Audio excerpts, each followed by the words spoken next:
How to add a photo in PDF. Now if you want to add a photo within a PDF file, you know that PDF files are uneditable by nature, and that is why you might want to add a photo on top of it and you're watching this video.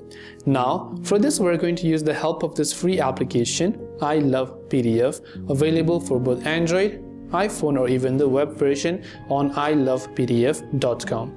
Now once you've downloaded or installed the app, open it up and go to the Files section, go to Downloads, and from here simply select a PDF file under which you'd like to add a photo.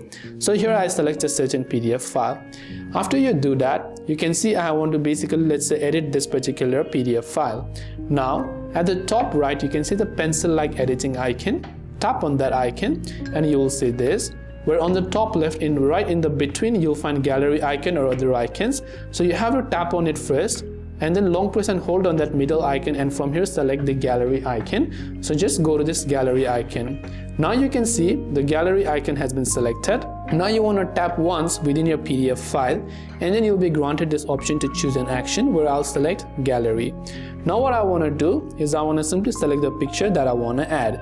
So I'll select the picture that I want to add to this PDF file, and here you can see I can drag and drop this. I can go ahead and resize this. I can just resize this to any position that I like, and I can just drag it out, and once done I can simply save the changes. This way I'll be able to add photo in PDF. I hope that this video helped you out. If you have got any further questions, feel free to leave them down. Thanks for watching and see you in the next video.